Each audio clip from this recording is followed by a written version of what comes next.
All right. What's up, guys? Welcome back to JurassicNate Rates. I just got home from seeing the end of Oak Street, and how do I say this? The movie's phenomenal. Like, it's fantastic. Uh, Word on the Oak Street. Sorry, I promised myself I wasn't going to make that joke, but it was right there, so whatever. Word on the internet is that the end of Oak Street is the best dinosaur movie since Jurassic Park. And I'm inclined to agree. Uh, I'm going to keep this spoiler free because obviously. Um,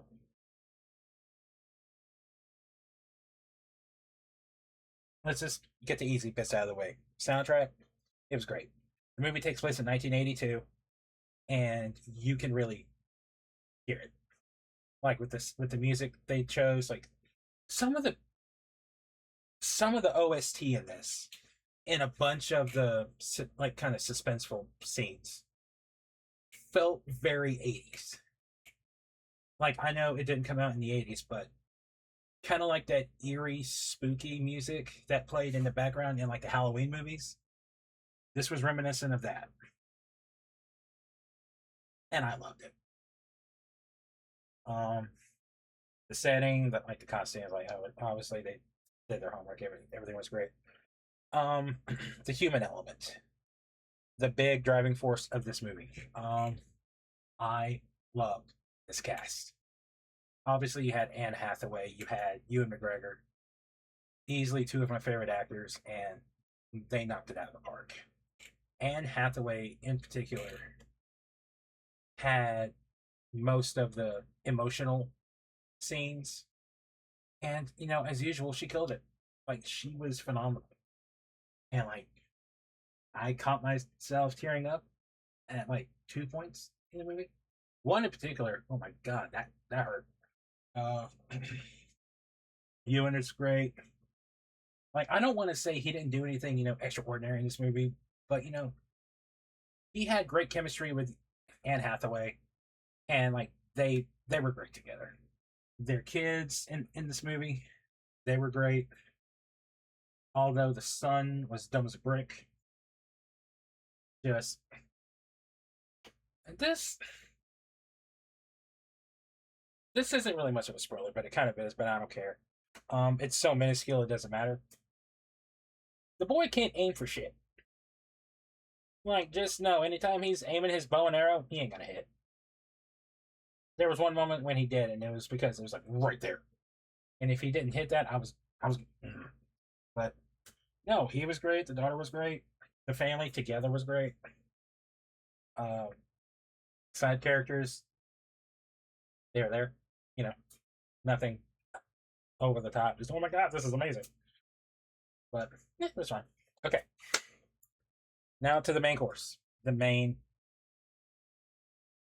dinosaurs.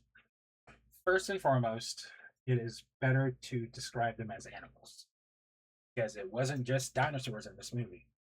You had pterosaurs, you had prehistoric reptiles. Like, one I thought was a Postosuchus, which it's not, but uh, still a part of the crocodilian family. So that was neat. You had a giant turtle. Pterosaurs looked good. All the everything looked great. Like, fantastic, like, and creature design. But not everything that had feathers needed them.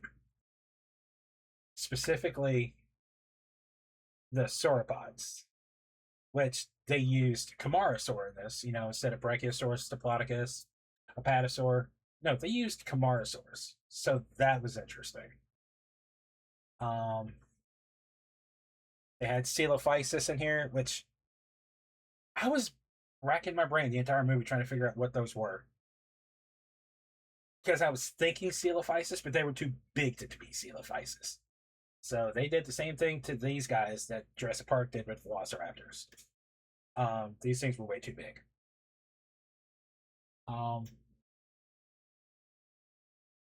Yeah, like everything looked great, everything sounded great. Um,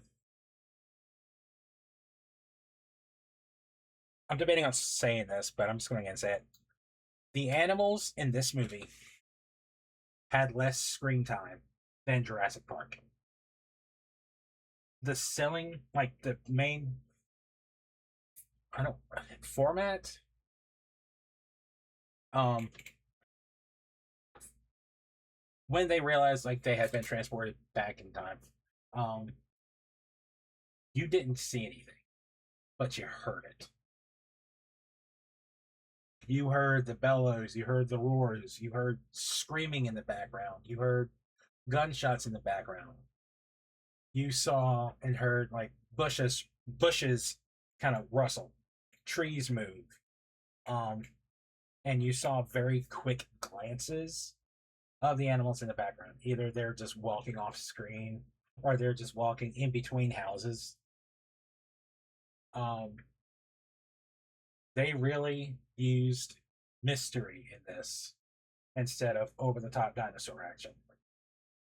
And that was very much to this film's benefit. Like, don't get me wrong, I'm a dinosaur junkie. I love dinosaurs, so I love seeing like dinosaurs just raising hell. But the way this movie utilized the animals was very effective. Um, when the dinosaurs were on screen, or the animals, because not Postsugus, what was that thing called? Hold on, I have it pulled up. Garganite, Gargania. I'll say Gargania. I really wish it was Postsugus, but whatever. I'm not gonna try to say what the flyer was because, oh boy. Um, but yeah. Um, the mystery just. I didn't realize how much I loved this format of a dinosaur movie. I didn't realize how much I loved Nutella Songs movie. Because obviously, like, I love the upfront, in your face dinosaur action, but at the same time, utilizing mystery to showcase, oh, there's something there. What is it? That element is more fascinating. Now, that being said, I'll watch Jurassic Park every day. I'll watch dinosaur fights all the time. It's cool. But you know what I'm getting at. This movie, I've been following it since it was first announced when it was still Flowervale Street. Um, so I finally it's finally out and I got to watch it and it was really good. It was so good.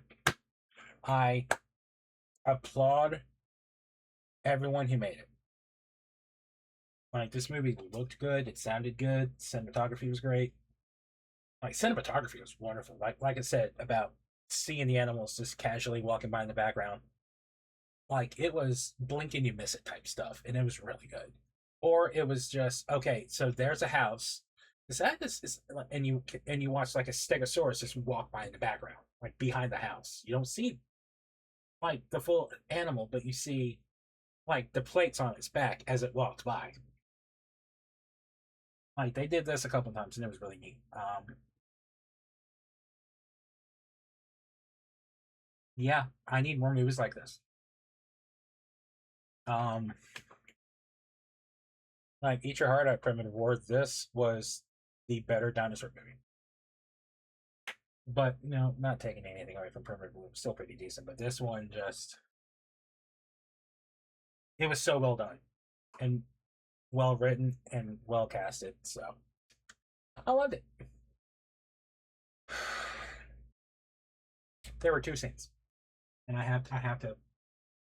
I'm not gonna say what. I'm not gonna say what happened. One of them you can guess. Actually, I think two of them you can guess. Uh, the first scene when you realize what was happening, I was like, "Really, you did? Okay, okay." But it made for such a sweet moment between Anne and Ewan. I was like, I can't be mad at this because they're cute. But why? Okay. It was actually really funny. I was. Uh, uh. Then the other scene, which I wasn't prepared for this. I wasn't expecting it. But when it happened, I'm gonna have a nightmare tonight. I just know it. I'm gonna have a nightmare tonight. And if you know, you know. The design for that thing was just kind of bland, but it was fine. It was fine. I would have preferred like a proper. I would have preferred like a proper design than just like albino almost. But mm, mm. Anyway, wonderful movie, fantastic, solid. Just I'm very satisfied with the end of Oak Street. So I got to give it a 9 out of 10. It's just more movies like this, like more dinosaur movies like this, please. Just I want more dinosaur content in general, but don't rush it. Like just don't rush dinosaur. Just don't rush it. But any dinosaur movie that comes out, I'll be seeing it. But no, End of Oak Street, 9 out of 10, solid movie. Can't wait for the next one. I say that I think I know what the next one is, and if I need to, it'll be fine. Fine, face your phobia, dude. Face your fear. But yeah, so thanks for checking this out, and I'll catch you next time. So later.